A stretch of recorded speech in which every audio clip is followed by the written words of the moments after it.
Professor, a gente tem também já uma morte, pelo menos notificada, uma morte no movimento Legendários. Isso se deu, acho que no início do ano, salvo engano, né?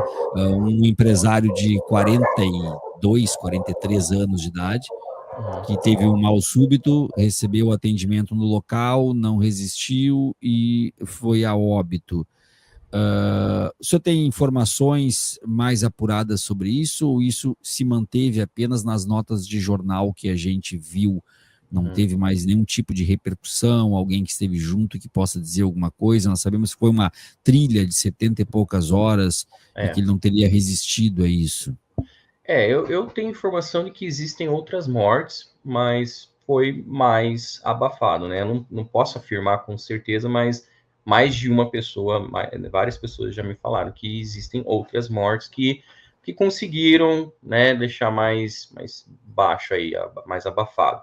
Estou tentando até descobrir certinho essas informações. Mas sim, esse mal súbito aí aconteceu justamente pelo fator dos exercícios físicos intensos, né? Então existe lá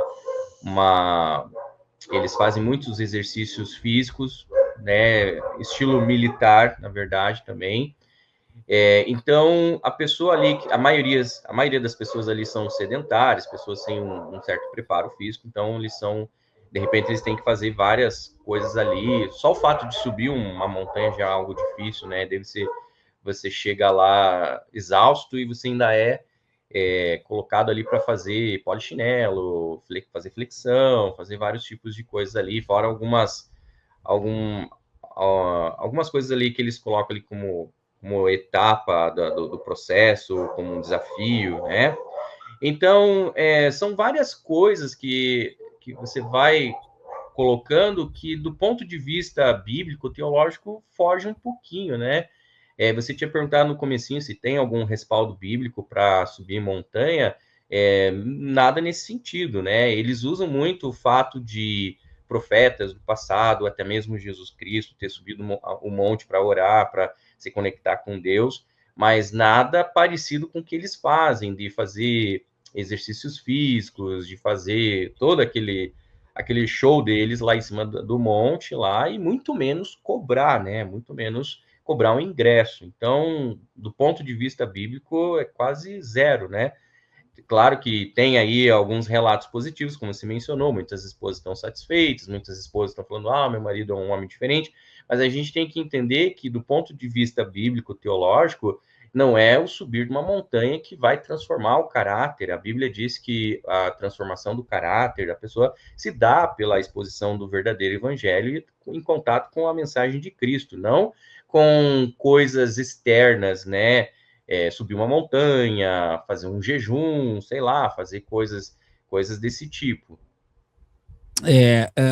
Professor, a gente tem nessa questão de subir montanha um episódio nada a ver com Legendários, mas um episódio envolvendo Pablo Marçal, que foi até fantástico o episódio, que ele levou pessoas para cima do Pico dos Marins, né, num dia que não era recomendado subir, não havia recomendação de corpo de bombeiros, nada, e deu no que deu, tiveram que chamar os bombeiros para resgatar, pessoas foram colocadas em risco.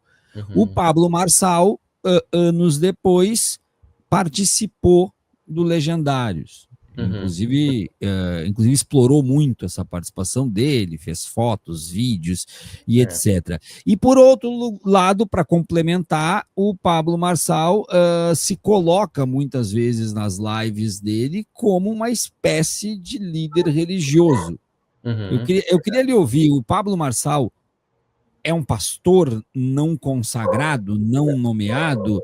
Ele é um teólogo? O que podemos dizer sobre o Pablo Marçal neste ponto?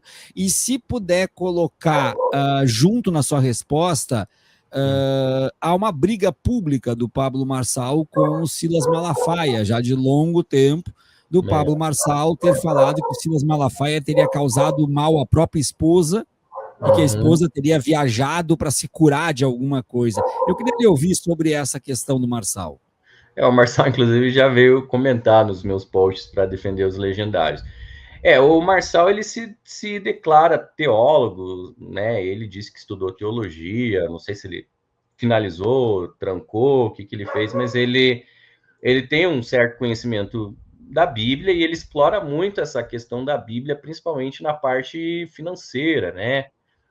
Com sabedorias de Salomão, prosperidade de Salomão, né? Então, ele é um coach que usa uma pitada do cristianismo aí com seus seguidores. E ele deixa isso bem claro. Ele sabe que dentro do público dele tem muitos ateus e muitas pessoas que não fazem parte né, da fé cristã, mas ele deixa claro que ele trabalha em cima dessa vertente cristã, né? Ele não é pastor, ele é membro de uma igreja de Goiânia, se eu não me engano, até então que eu acompanhei, ele faz parte de uma igreja bem conhecida de Goiânia, e ele já até presenteou o pastor com Rolex, né? Deve ser uma pessoa que contribui forte ali, e ele é um membro ativo dos Legendários, né? Ele está sempre participando ali, e como eu te falei, os Legendários vai criando esse networking, né? Vai criando aí eles vão fazendo alianças entre eles ali. Geralmente os empresários mais ricos ali vão fazendo alianças e vão trabalhando em cima ali do movimento, em cima da marca, vão trazendo outras coisas também. E em relação a essa rixa com o pastor Silas Malafaia, já é algo meio antigo mesmo. Eles tiveram um episódio acho que nas eleições para presidente, e agora em São Paulo, né, foi pior ainda, e um ficou ali atacando o outro ali, acusando o outro, provavelmente o Silas Malafaia, que estava apoiando o Bolsonaro, e o candidato de São Paulo lá, que tinha lá o conchavo político com o Bolsonaro, o Silas Malafaia ficou contra né, a candidatura do Marçal ali, e ficou um atacando o outro e falando, você fez isso, fez aquilo, e realmente surgiu esse evento aí, onde o Marçal acusa o Silas Malafaia de ter feito alguma coisa com a esposa, que a esposa precisou de um tratamento psiquiátrico, sei lá, ficar afastada, algo do gênero assim. Diz ele que tinha prova, mas acho que não trouxe nada que eu, pelo menos, não acompanhei. Ele tem prova de tudo sempre e nunca apresenta, né? E nunca Sim. Apresentou um laudo falso do Boulos isso é na verdade. reta final, né? Então, inclusive, ele está neste momento inelegível. E ele, semana passada, tomou 2 reveses violentos financeiros. Ele vai ter que pagar 1.300.000 para indenizar uma pessoa que foi... Uma família de uma pessoa que morreu eletrocutada numa obra que uma empresa dele fez. E ele foi denunciado pela Tabata Amaral por ter falado na campanha que o pai dela era viciado em crack, que ela abandonou o pai e tudo mais. Bom, ele passou o rodo naquela campanha de São Paulo, fez coisas absurdas, né? Realmente ali conseguiu levar uma cadeirada do Datena, né? Ele conseguiu essa façanha, ele conseguiu levar...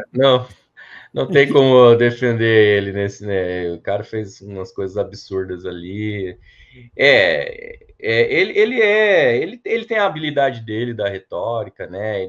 Então, ele atua em vários campos. Eu estava assistindo uns vídeos dele no TikTok e é um cara que ele tem resposta e solução para tudo lá. Um cara levantou a mão lá e falou: Pablo, eu quero deixar de ser gay e voltar a gostar de mulher. E ele tem conselho. A guria falou assim: eu tenho um trauma de criança. Ele vai lá e dá conselho. Então ele tem conselho para tudo ali, né? Sim, inclusive para a pessoa aprender a falar outros idiomas. Ele tem os passos dele para a pessoa aprender, mas ele não fala. É uma coisa impressionante. É uma coisa